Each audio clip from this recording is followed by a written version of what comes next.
This is the Moshpit Backstage podcast for punk, metal and rock interviews and segments.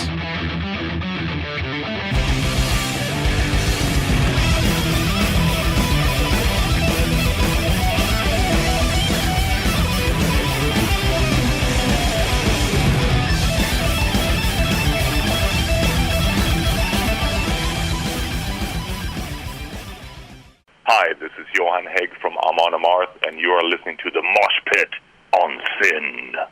Johan Hegg is a vocalist for Amon Amarth, who will be touring Australia in March, playing in Melbourne at the Download Festival on March 24th. Johan, thank you so much for joining me. Thank you for having me. You're very, very welcome. Now, I want to this is something I'm interested in. How does a band, like a big, metal band like Amon Amarth, get involved with a festival? How is it that it comes from a festival, wanting to get up, then you sort of getting involved and getting a slot in the show?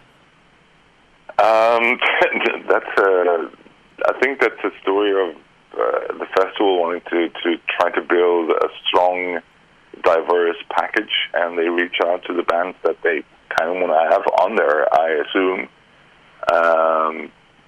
That's usually how it works. So we're happy they asked us if we wanted to be part of it, and we're on our way. Great.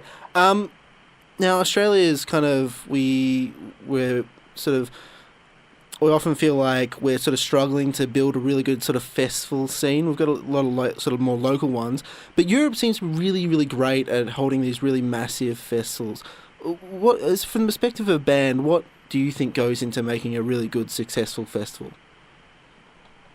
I think there's so many aspects. But I think the basics of making a good festival is good organization, both for the bands and for the people who go to the festival. There needs to be like a good organization so that people feel comfortable and welcome, both bands and fans, so to speak. But also, I think one aspect is trying to build a diverse lineup, but kind of still keep within the genre, so you don't have all these kind of different music genres. Because I think that can work for some festivals, but for most festivals, it's best to keep within the style of music one style of music, if you know what I mean. But that's my opinion. But there's so much stuff that really needs to work out. But a good organization behind it is definitely key for making a successful festival, I think. Mm-hmm. Now, in terms of you guys just playing a show, whether it's sort of a festival or any other kind of show, how do you get prepared for that?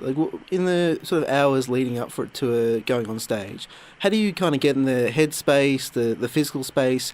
How do you get ready for that performance? Well, I think it's different for all of us.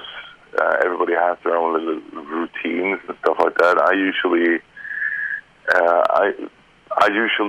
just, there's nothing really special during the day, really. The one thing that I do try to make time for is roughly an hour before set, I start warming up. I have a little yoga routine that I do for the body to open up the back and all that stuff, and then I do vocal exercises and stuff like that just to get into the feeling of it. And that's usually really all I need. And at this point in our career, there's it actually feels easier to go on stage and just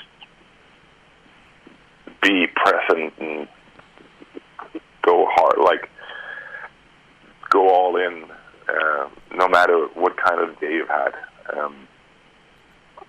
Obviously, it's not always that you can do exactly what you want to do, so then you kind of have to be able to adapt as well, but usually it works out really well. So you're saying like you can sort of get into the after playing for so long, it's really easy to get into that right space to put on a good performance. Like, what is that good performance? How do you know, yep, this is the good performance?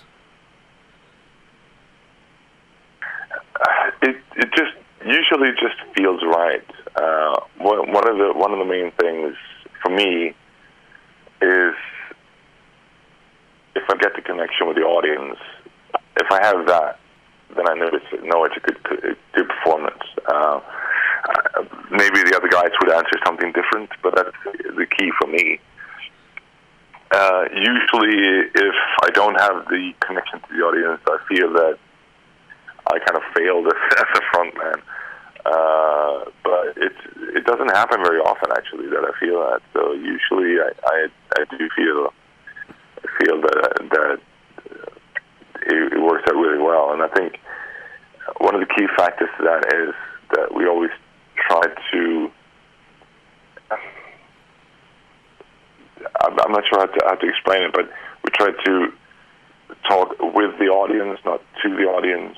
We try to play with the audience, not for the audience. You know what I mean? So it's an interaction that we want to have with the audience when we're on stage. It's not us up there and them down there. It's us together creating this experience for both audience and band, I think.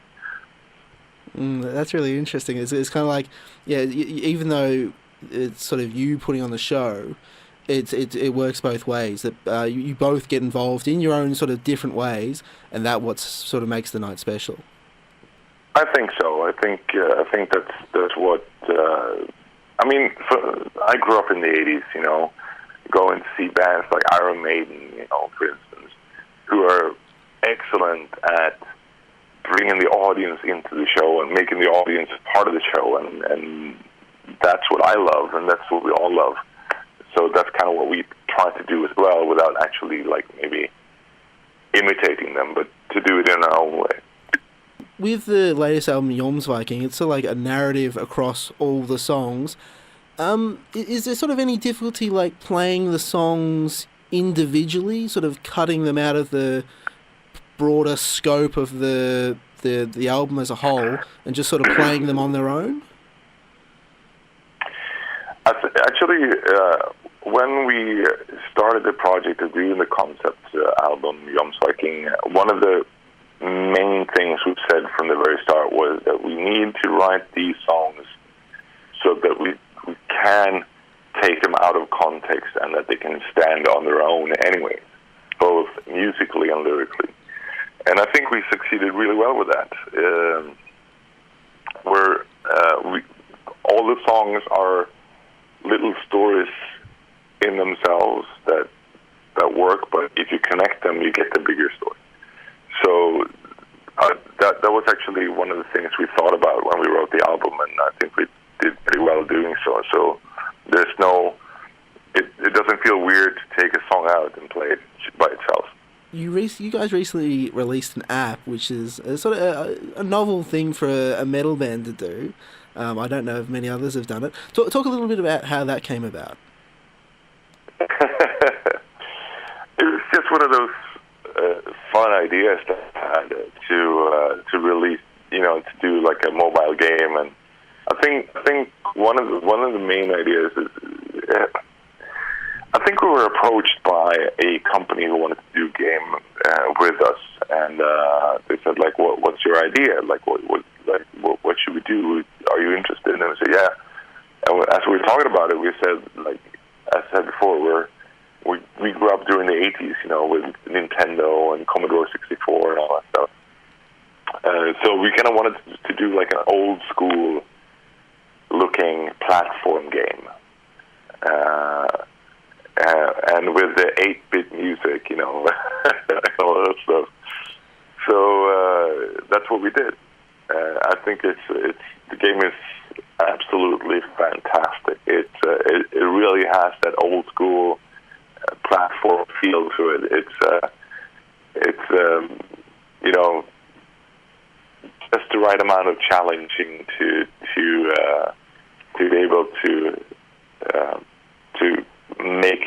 you have to kind of have to find a little bit for it, but it's a lot of fun. It's a great game. And last question, it's always difficult with these sort of things, but I've seen some little chatter about that you might be working on some new material soon. Is there anything you can tell about? Are there any plans in the work? Anything like that? I mean, obviously we're going to work on new material at some point, but right now we've been taking some time off after almost 2 years of intensive touring, so we'll see when we start working on new stuff. Excellent. I can't wait. And I can't wait to see you guys at Download. Amon Amarth will be touring Australia in March, playing at Melbourne at the Download Festival on March 24th. Johan, thank you so much for joining me. It's been an absolute pleasure talking to you. Thank you. It was great being on board on your show.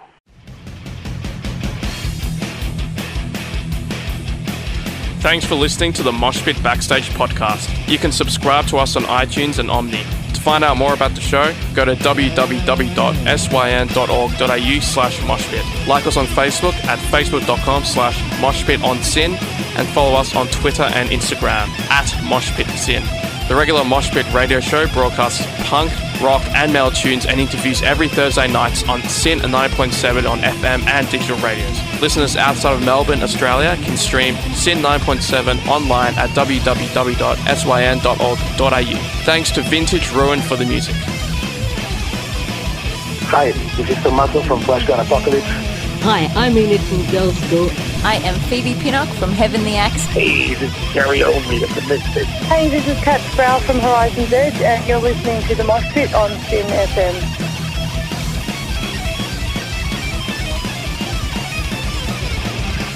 Hi, this is Einar from Leopard. Hi, I'm Virginia Lilly from the band Lily. This is Raul from 1349. Hey, what's up, everybody? This is Ali from Zebrahead. Hey, everybody, this is Charlie Benante with Anthrax, and you are listening to the Moshpit on SYN.